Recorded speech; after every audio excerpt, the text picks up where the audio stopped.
Kaya I'm telling you now, we have to be ready because the Lord Jesus Christ will take vengeance. Ibig sabihin po, magpaparusa si Lord Jesus Christ.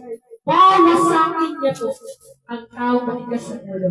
And every bahay po, doon ay wala po Lord Jesus Christ, ay bibisitahin po yan ng Lord Jesus Christ at magkakaroon ng sari-sari problema. Bakit nga ba nagkakasakit ang tao? O bakit siya may mga cancer, etc. Dahil po yan sa Diyos-Diyosan. Dahil po yan sa libuto. Kaya gusto ng Lord Jesus Christ na ipalapit ka kay Lord Jesus Christ para makipagrelasyon sa Diyos. Yun po yung purpose ng Lord. Bakit po ako napunta dito sa lugar niyo? Na pinakita po sa akin ng Lord Jesus Christ sa lugar po niyo habang naglalakad po ako. Kung ano po nakita ko sa panaginip, eksakto talaga kung anong mukha ng inyong lugar.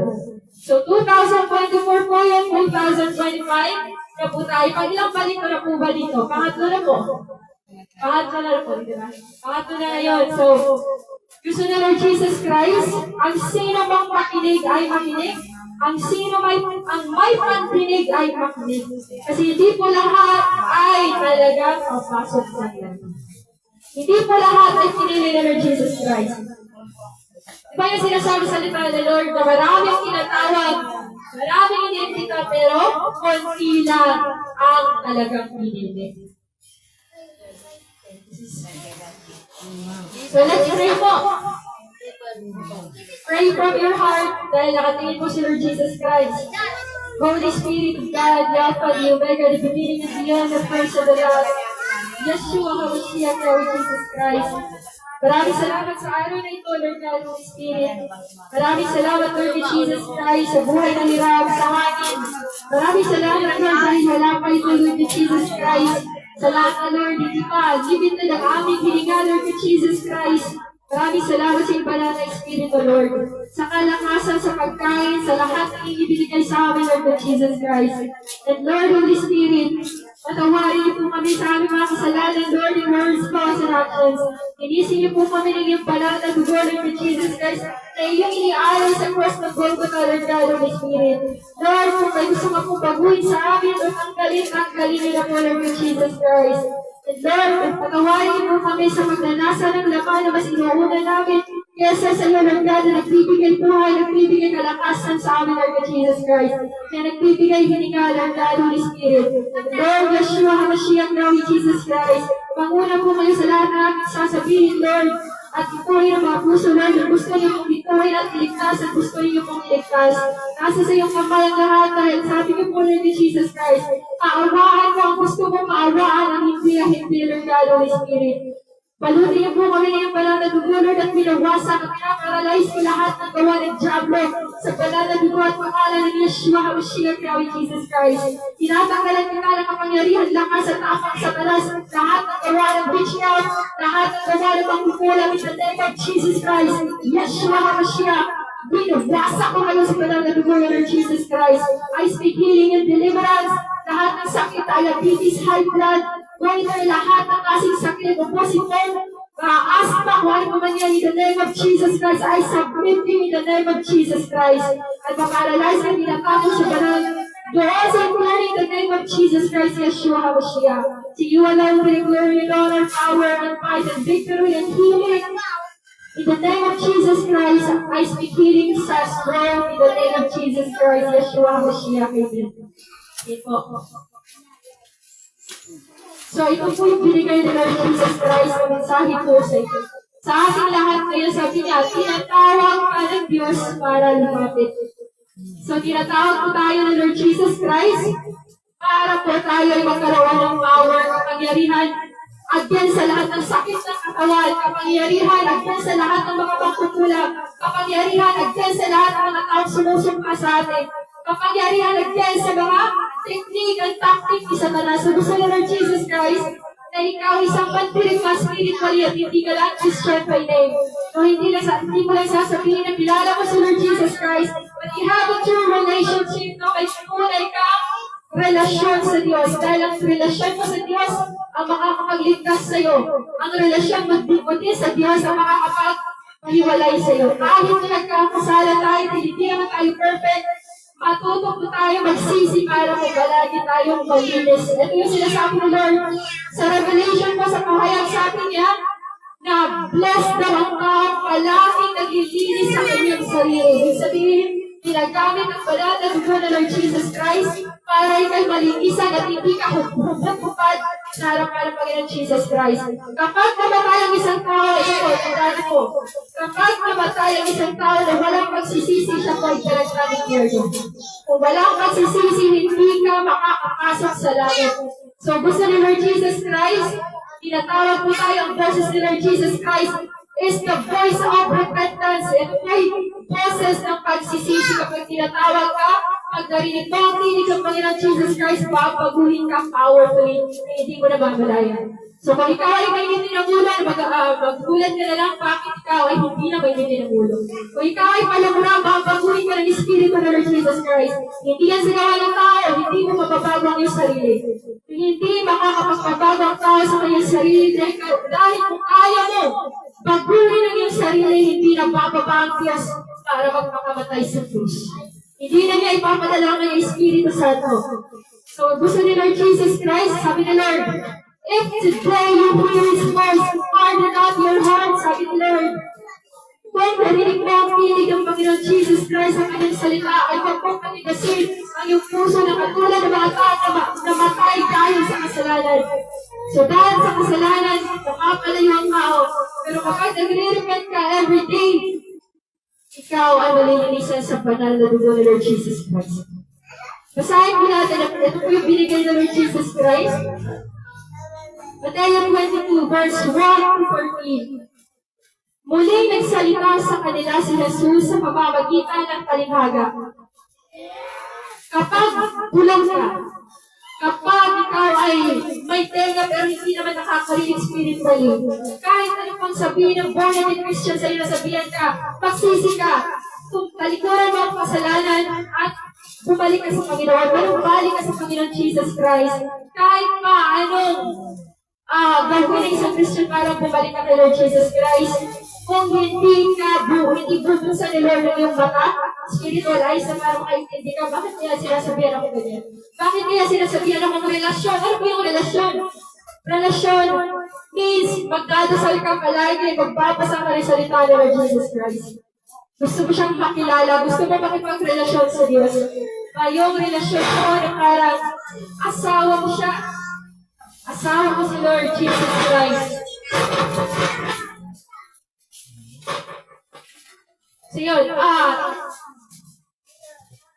sinabi niya, ang kaharian ng langit ay katulad ng isang hari nagdaos ng isang handaan para sa kasal. So isipin niyo po, sinadala po ako ni Lord Jesus Christ para po tipunin at ipaghanda para sa pagpasok po sa langit. Ito yung sinasabing kasal. Pag-uwi po ito, doon po sa langit, grabe po ang kasiyahan doon at hindi ka na makakaramdam pa ng sakit ng katawan. Hindi ka na iiyak dahil sa gutom, hindi ka manghihina spiritually dahil ikaw ay kasama mo na si Lord Jesus Christ. Ikaw ay magpupuna ng Espiritu at kapangyarihan ng Panginoon Jesus Christ. Kung dito sa mundo, naalala mo yung mga anak mo, masama yung loob mo sa kanila, ginaganyan ka, ginaganito ka. Pero pagdating ko sa langit, kapag ikaw mo ay nag-repent, pagdating ko sa langit, hindi mo matatawaran ang mga blessing na matatanggap mo doon. Ngayon, pagdating mo po doon, walwalhatian mo yan ng Panginoon Jesus Christ. Lahat ng mga kapaghatian mo dito sa lupa, lahat ng mga sama ng loob mo dito sa lupa, sa mga tao na kapaligid sa iyo ng persecute sa iyo just because you are born again Christian, sinasabi, ay, sino ba ang Diyos mo? Diba? Pagdating sa langit, hindi yung matatawaran. Lahat na sama ng loob, mapapalitan po yun ng happiness, ng joy. Yun nga po, tulad po ng kasal. So, ngayon po nasa oras po tayo na pagtatapos ko na ako na naririnig ko rin about sa Israel. Kapag hindi na kaya ng Israel, tingnan niyo po lagi ang Israel. Kapag hindi na kaya ng Israel, na proteksyonan ang sarili niya ay biglang darating si Lord Jesus Christ. Ang Israel po ay time lang sa pagbabalik ng Lord Jesus Christ. hindi na po magtatagal si Lord Jesus Christ. So, una, naririnig niyo din ang balita ng Euphrates River. No, yung ilog ng Euphrates, nasa Bible po yun.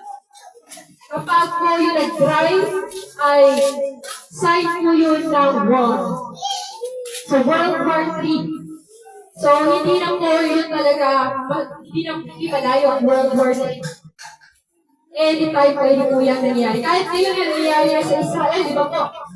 Kasi ang Israel, pagtutulungan po yan ng mga Muslim countries. Mga Muslim na mga lugar. Kaya kung ngayon, hindi ka handa, parang mas magiging hindi ka handa sa pagsalakay ng mga kaaway, hindi mo nadalaman. So yung gera, yung pag naiwan ka sa rapture, very horror po mangyayari. Makikita niyo po lahat ng job ko dyan na mga hindi nakikita. Magpapakita na po yan. No, yung mga sinasabi nila alien, yung mga job ko, magpapakita na po sila. Kahit ngayon, himpapawin po sila mga job ko ngayon.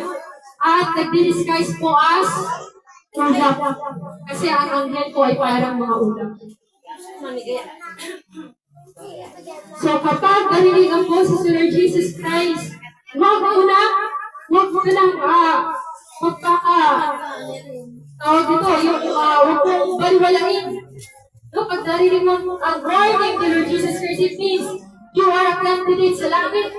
Kapag binigyan ka ng warning ni Lord, kasi hindi lahat ng tao binibigyan ng warning ni Lord. Hindi lahat ng tao gusto marinig ang mga narinig ninyo ngayon, mga kapatid. So, nagdao saan? Ng isang daan para sa kasal ng kanyang anak na lalaki, which is the Lord Jesus Christ, na babalik mo, sakay sa ulap. No? Sakay po sa kaulaban at kasama mga thousands of holy angels po. Pagdating po ni Lord Jesus Christ, makikita po siya, nakasakay po siya sa ulap. So kapag sinabi ng mga tao, ay andun si Mesias, andun si Lord Jesus Christ, andun si blah blah blah, wala po ganun. Si Lord Jesus Christ, ibabalik na nakasakay po sa ulap. Huwag po kayong ma-deceive. Kasi madami po na di-deceive kayo dahil lang sa false na Kristo. Faking Kristo. So isinubo niya ang kanyang mga lingkod. No? Binibigyan ka ng warning, pinapapunta niya sa lugar kahit ayaw pa ng lingkod na yan. Pag gusto ni Lord, talagang makakarating ka sa lugar na yan. Katulad na lang kay Jonas. Kahit ayaw ni Jonas na magbigay warning, talagang dinadala siya ng Espiritu ni Lord Jesus Christ. Sino po nakabasa ng Book of Jonah? O diba? Siya ay propeta, binibigyan siya ng mensahe ni Lord. Dinadala siya sa isang lugar. Kahit ayaw niya, pumupunta siya sa malayong lugar, hindi doon sa pinapapunta sa kanya ni Lord. Pero dinadala pa din siya ni Lord Jesus Christ, Lord. So isinugo niya ang kanyang mga lingkod. Sino ba mga lingkod nila? Nag-evangelize ng tuturo. O yun mga lingkod ni Lord Jesus Christ. Upang tawagin ang mga inanyayahan.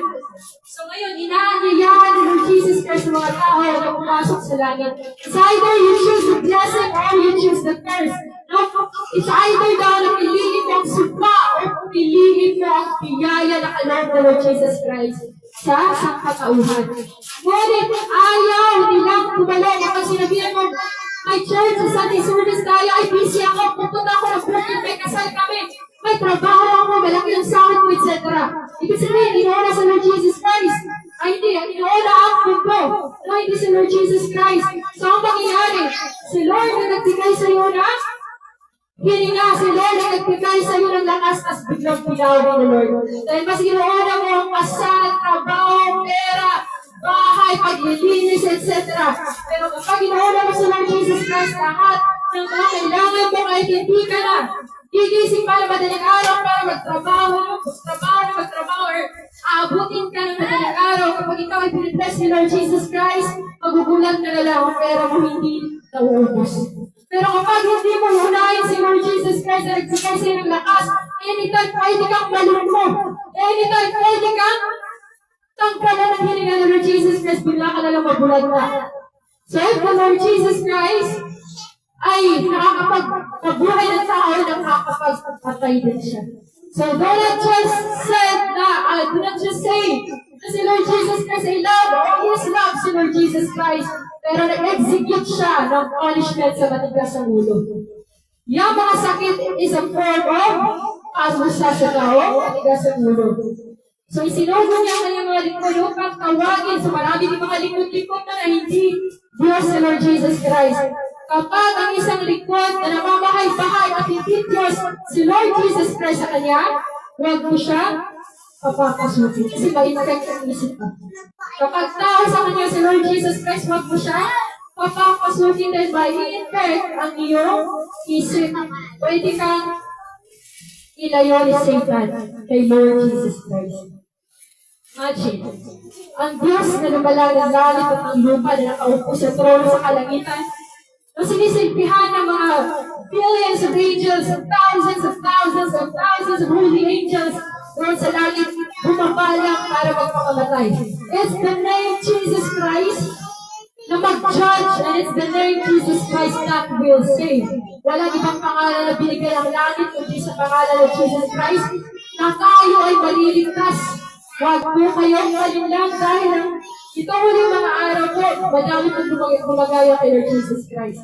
Kaya lagi po kayong mag-patay. Kasi anytime pwede ka po mag-possess, pwede kang pasukan ng diablo o yung katawan mo. Yung isay-misay, akala niyo ba na isang diablo na yung pumapasok sa katawan kaya nagiging malakas ang isang tao?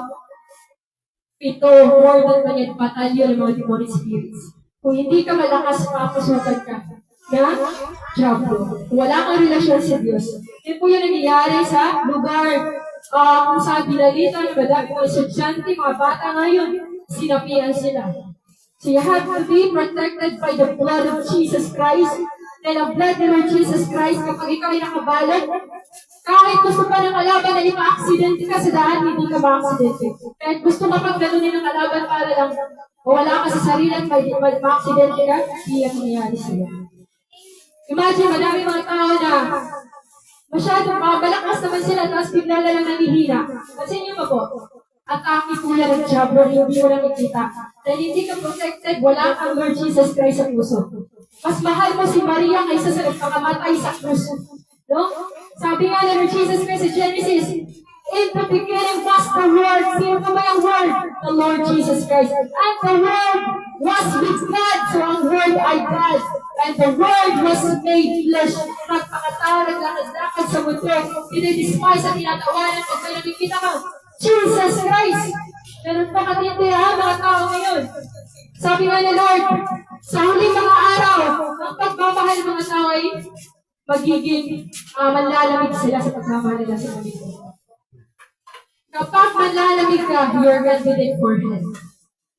Kaya po, ito huling mga araw, ihanda niyo po lagi ang sarili repent po kayo magsisi araw-araw sa lahat ng nakikita ni Mama. Lord, patawarin niyo po ako. Patawarin niyo po ang aking salita. Lord, patawarin. Kasi hindi mo alam biglang darating sa Lord, hindi ka nakakapagsisi. Maiiwan ka sa pagdating ng Panginoon Jesus Christ. Sabi ni Lord, nagtanong ako, Lord, kailan ka po ba talaga babalik? Kasi madami na mga tao nagsasabi na nakakapanaginip sila ng rapture, etc. Sabi ni Lord Jesus Christ sa kanyang mensahe, madami nakakapanaginip ng peking pagbabalik ng Diyos. At sinabi ni Lord Jesus Christ, sabi niya, maghanda na. Ibig sabihin, anytime, pwede na siyang bumalik. Kung busy ka sa may ibang bagay, hindi mo na iisip si Lord. Kahit maglalaba ka, kahit mag-garden ka, mag-inis ka ng bahay, isipin mo si Lord, Lord, inisip ko itong bahay, inialay ko po sa iyo ang aking lakas. Ibig sabihin, binabalik mo ang kalwalatian kay Lord Jesus Christ mo. Huwag mo siyang kalimutan, kahit naglalakad ka, pwede kang matumba, anytime pwede kang mawala sa mundo. And you have to pray each and every day. Every second, every hour, magdasal ka po. Tawagin mo ang pangalan ng Lord Jesus Christ. Sabi nga ni Lord, whosoever shall call upon the name of the Lord shall be saved. Kapag tinawag mo ang pangalan ng Lord Jesus Christ, you will be saved. Lalo na from the heart. So yun nga po. Ngunit ayaw nilang dumalo kasi busy sila. Sa pera, sa trabaho, sa bahay, sa bukid, sa mga tanim, pagkain, etc. So ayaw nilang dumalo kasi busy sila. Kanino? In short, kay Satanas. Bakit madami kang problema? Bakit madami kang sakit sa katawan? Because you don't have the Lord Jesus Christ. Alam niyo ba ang pangalan ng Lord Jesus Christ? Sobra pa siya sa plana, sobra pa siya sa medical, sobra pa sa paludressing. No, pag may Lord Jesus Christ ka, pag nagtiwala ka kay Lord, hindi ka niya pababayaan. Every single day, hindi ka pababayaan ng Panginoon. So muli siyang nagsugo, ilang beses ka ba naka-encounter ng born again Christian? Ayaw mo dahil born again Christian siya, hindi mo ba alam? If you will not be born by water and spirit, you will never enter heaven. Sabihin, kung hindi ka maging born again means born of water and spirit. Born again ka, binago ka ni Lord Jesus Christ, kaya born again, hindi papasok ka sa tiyan, papanganak ka ulit. Ang born again is binago ka. Lahat ng mga gawa mo na mga jobless, mga satanic, tinatanggalin ni Lord Jesus Christ, kaya naging born again ka. Ang Bible speaks, no? About holiness, how to become a born again Christian. So, iba ang mga lingkod at kanya, pinagbilinan ng ganito. Sabi na Lord Jesus Christ, huwag mong ipasa ang corona sa iba. No? Naghihintay. Bawat isa sa atin may corona tayo sa langit. Bawat isa sa atin may damit na kasi hanggang dito. Pinakita ko yan sa akin ni Lord Jesus Christ. Hindi po ako nagbibiro. Pinakita ni Lord Jesus Christ, sobrang white, hindi mo na kailangan ng lansya. Hindi mo na kailangan ng maglaba.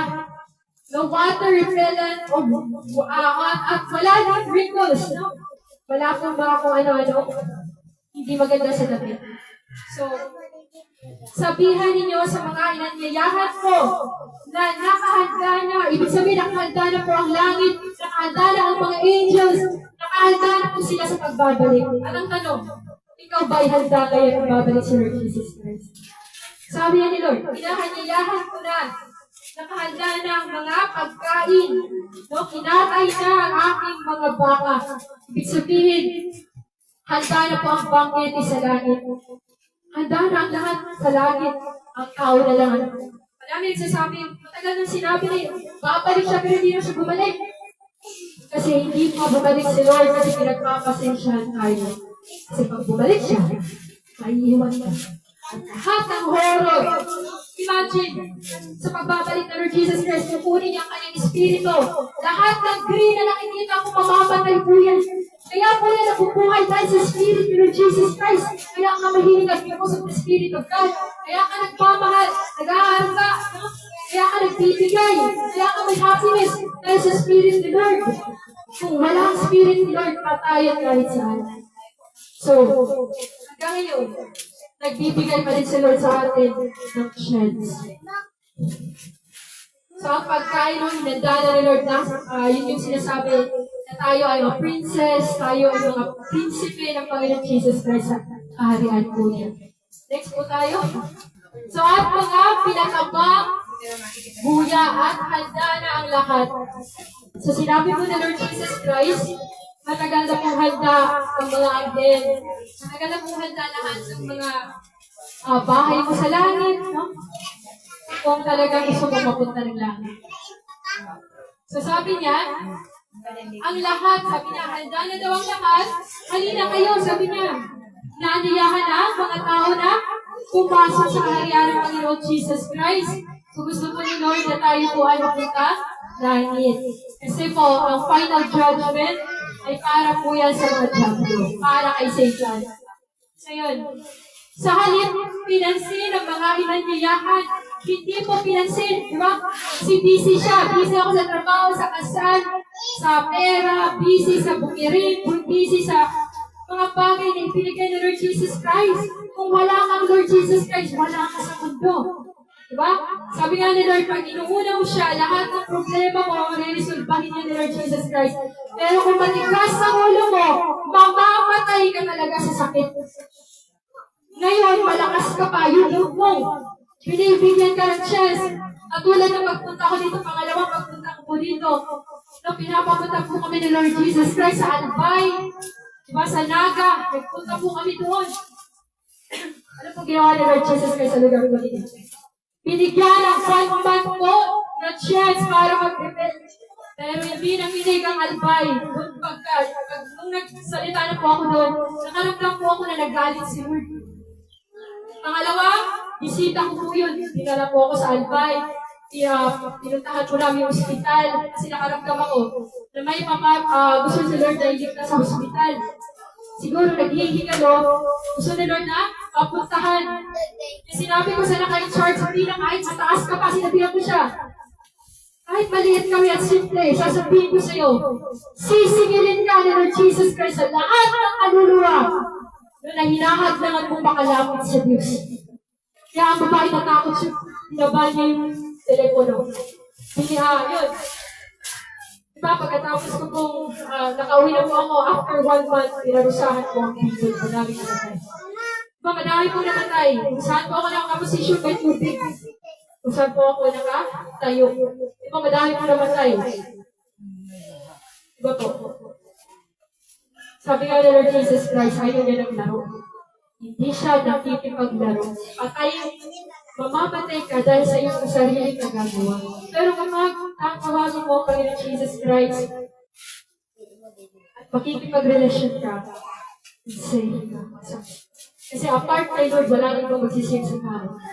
Nung hindi si Buddha, hindi sa Diyos ng Hinduism, hindi Diyos ng Muslim, hindi Diyos ng kahit na ano, mga nasa religion, except for Lord Jesus Christ alone. Tubig. Please. Iyon siya natubig. So sa halip, pumunta sila sa kanilang lakad. Diba? Pag inimbitahan ka ng Panginoon Jesus Christ, ibig sabihin nun, gusto ni Lord na makapaayos, makapabuti ka. Dahil yun ang gusto ni Lord Jesus Christ sa buhay ng tao. Ayaw niya, nagagawin niya yung job loop. So nagpunta sa kanilang lakad dahil busy ang tao. Alam niyo ba, na every time na re-reject si Lord Jesus Christ, ay sinusumpa mo ang iyong sarili. Diba? Pag reject mo ang nagbibigay buhay, nagbibigay blessing, ibig sabihin, iyayakap mo ang sumpa. May magpunta sa kanyang forgiving drug dahil ikaw ay farmer. Mas mahal mo ang iyong pipino, kalabasa, alon, etc. Malunggay, mas gusto mo yun. Kaya pumunta ka ng Panginoon, hindi mo alam na si Lord Jesus Christ ang gumawa ng profit. Binigyan ka ng lakas at hininga, pero hindi mo ginagamit sa tama at hindi mo siya niluluwalhan. Nakakalimutan mo siya. Nakakalimutan mo ang nagbigay ng lakas sa iyo. At ka nakakapagpunta ng bukid dahil yun sa lakas ng Espiritu ng Panginoon Jesus Christ na pumapasok sa ilong ng tao. Kapag babawiin yung Lord Jesus Christ ang iyon, hindi nga ay nasa lata na. Diba? Oxygen, bibigin mo na. Hindi na unlimited. Kaya ito po ay praktikalan. Kapag tinanggap mo si Lord Jesus Christ, although may dadanasin kang hirap mga pagsubok, pero pag si Lord Jesus Christ ay kasama mo, hindi ka na pababayaan. Ay nagpunta sa kanyang bukid at mayroon na mga nag-asikaso sa kanyang tindahan, negosyo, sa kapusan, sininasan, etc. Kaibayan. Sinungka pa naman ang iba ang mga lingkod. Dahil nagbigay siya ng warning, lumapit na kayo sa Diyos dahil babalik na siya, hindi na siya magtatagal. Tapos sa mga tao nakakarinig, tumatawa sila, minampak nila, hindi nila alam na katapusan na pala nila yun. Ito yung sinasabi ni Lord na sinasabi niya sa isang farmer o mayaman, sabi niya, madami na akong pagkain, hindi na ako mamumroblema, hindi ko na kailangan ng kahit ano pa. Pero sinabi siya ni Lord Jesus Christ, Mama, hindi mo ba alam hanggang ngayon ka na lang? Hindi mo ba alam na mamamatay ka na ngayon? Kaya din ni Lord Jesus Christ, ang galing kung meron tayo. Anong meron tayo? Wala talaga yung magmamalaki at tao. Babalik at babalik sa lupa. Hinamak at pinatay. Ito yung ginagawa nila. Pinapersecute nila, ha? Servant the Lord just because of the name Jesus Christ, nagagalit ang tao. Sino ba Diyos mo? Diba? Tributo ba? O kung ano ang mga santo-santo. Kung ano ang nasa puso mo, ganun din ang pagkatao mo. Kung ano nasa puso mo at kung sino sinasamba ng puso, hindi nakakalakad, may mata hindi nakakakita, may tinga hindi nakakarinig. Darating ang sakura, baka hindi makakapagligtas sa'yo. Malulunod ba siya? Pinakautang, 2,000, 2,000, 3,000 na lang. O sige, 1,500 na lang tawad. Diba, views mo binibenta. Kung gano'n, kung ano nangyayari sa views mo na binibenta, ibibenta ka dito sa Diyos. Ang Diyos ay si Lord Jesus Christ na nakamatay. At nabuhay muli. O siya ang makapatay, siya rin ay ang bubuhay. Siya ang papawi ng iyong ating hininga, siya din ang magbibigay ulit. Babalik niya, siya din magbabalik ng ating mga hininga po. So, pinapapunta. Ang nangyari kay Lord, nagalit siya. Bakit hindi pinapakinggan ang lugar na yan? Pero sabi na, galit na galit ang hari. Kaya pinapapunta niya ang kanyang mga kawal. Sino po bang kawal ng Panginoon? Pag tinaas ng mga anghel ang kanyang kamay, madami pong mamamatay. Yung baka, tinataas ng anghel ng kamay niya yan. Tinataas niya. Tapos pinatataas agad. Tapos madami na mamatay. Kaya hindi basta-basta nagagalit si Lord talaga sa tao. Kasi, madali lang. Mabilis mawala ang tao. So, diba? Mga kapitbahay natin, akala natin ang lakas, tapos bigla na lang. Malalaman mo na lang, wala na siya. Diba, isipin mo. Pag iisipin mo na, anytime pwede ka mamatay, hindi ka basta-basta magkakasala. So yun, pinapapunta niya ang kanyang mga kawal, ang mga bandirigmang anghel. Lord Jesus Christ, puksain ang mga mamamatay tao. Iyon at sunugin ang kanilang lungsod. Kaya may sinusunog. Noong after ko po dito sa Bicol, pumunta din po ako sa Laguna. Yes, Laguna. Ay, nauna pala ang Laguna bago ako nag-Bicol. Pagka-preach ko po doon sa Laguna po, sinabihan ako na na magaglalakad, sabi niya, Aileen, magsalita ka na. Sabi ko, Lord, doon na lang sa may poste. Sabi Lord, hindi, ngayon na, magsalita ka na. Kaya yung puso ko, grabe yung heartbeat, kasi gusto na niya ako magsalita. Tapos pagkarating sa poste na sinabi ko, doon ako kayo. Nakaharap sa palengke. Alam niyo ba ang nangyari sa palengke? Sinunog lahat ni Lord Jesus Christ. After namin mag-preach doon. Kaya yung pagdating ko po dito sa lugar namin, hindi po yan joke. Ibig sabihin, may mangilan-ngilan na gusto sa Lord save. Out of 100 na tao nakikita ninyo, blessed na kung may 2 at more yung mag-isisave sa Lord Jesus Christ. Kung hindi mo hayaan na masave mo yung sarili, then nakakaawa kayo ng future. Kasi banal talaga si Lord Jesus Christ. Sinunod ko ni Lord, pagdating ko rin ng Siargao, after ko nag-evangelism doon, alam niyo ba, ano nangyari mga kapatid? Nag-black out ang tagal, bumalik ng kuryente ng Siargao. Kasi puro business doon eh. Mahal pala, mabilin. Puro business doon, kailangan talaga ng kuryente. Nag-black out na, ng problema lahat. Kasi mainit. Lalo na pa, gabi. Sunugin ni Lord Jesus Christ.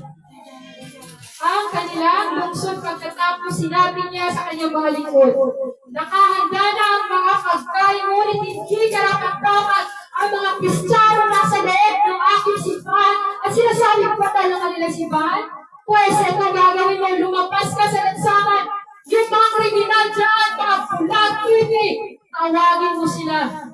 Ipasok mo sa aking simbahan. Anyayahan mo sila makapasok sa kaharian ng Panginoon Jesus Christ. Hindi ka. Iimbitahin ni Lord Jesus Christ. Makakaawa ka. Sabi nga ni Lord, if today you hear His voice, harden not your hearts. Nakahanda na mga pagkain. Nagkaroon na ng paghahanda doon sa langit. Ang iyong mga mahal sa buhay na lakot ng langit, very, very excited silang makita ka. Pagkadating mo sa langit, yayakapin ka ng mga mahal mo sa buhay na nakikita ka. Handa na ang lahat ng tao at hindi handa. Bakit? Hindi natatakot ang tao magkasala dahil hindi naman agad pinaparusahan. Kapag nagkasala ka ngayon, mamamatay ka ba agad? Hindi natatakot ang tao. Noon sa panahon ng Israelita, kapag nahawakan lang nila ang order, because nagkamali sila ng hawak, patay agad sila. Patay agad. Noong mga panahon na nag-marcha sila doon sa disyerto, Nakasama ang Panginoon, ng unang Panginoon Jesus Christ, dahil sa kanyang kabanalan, sa sobrang pagiging banal ni Lord, malayo siya sa tao, mas naulap na siya. Imagine nilang kilometro yun. Ibig sabihin, nililinisan ni Lord Jesus Christ ang lugar na dinadaanan ng tao. Tapos pag nagkasalang ka, sasabihin ni Lord Jesus Christ, okay, paparusahan mo sila, mapamatay sila. Pag sinabi ni Lord mamamatay, automatic, 14,000 tao namatay sa Israel.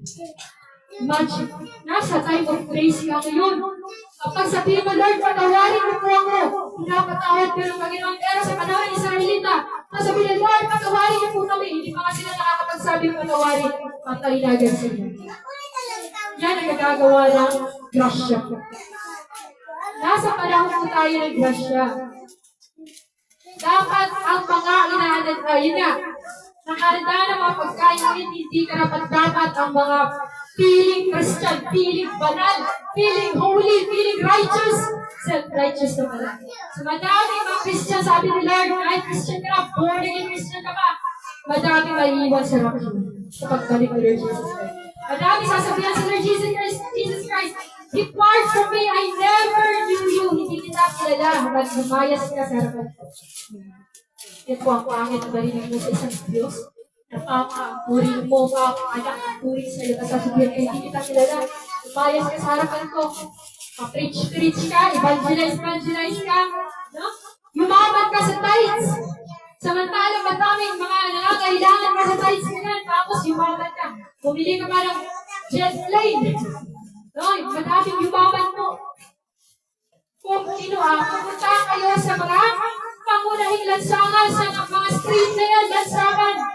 At ninyo kanyayahan ang sino ang matagpuan mo na nakaupo sa kalsada. Si Ate yung muna nun.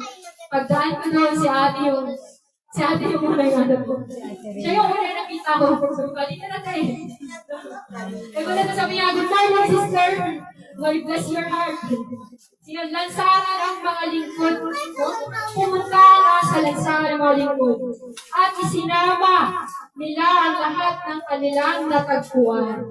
Hindi yun padamihan sa Lord Jesus Christ. Aanin mo yung mga simbahan na sobrang dami. Alam mo ba? Alam mo yung simbahan namin. Alam mo ba? Marami kami doon. Pero pangit ang mga ugali mga nagsisimba. No?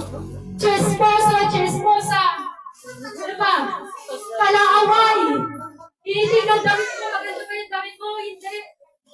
Tapos wala na yung mic. So yan, ang nangyayari no? Pinupula ang iyong kasuotan ng sarili mo, naliligo ka ba sa simbahan? Pag pumasok ka ng simbahan, ligo ba ito? Hindi ko nalikod ba yan? Gaganon yung iba. Yes, Lord, hindi niya tinitignan ang iyong kasikalan sa inyo. Ay, ang iyong puso. Humindag ka. At isinama nila ang lahat ng kanilang natagpuan. No, masasama at mabubuti, no? Walang pili si Lord. Hindi sabihin pa, may bilang dyan. Tayo sa bahay. No? Turuan ko sila. Pinatuloy ko sila sa lahat. At sa ng mga panauhin ang pangkasalan. Kaya ako ko na.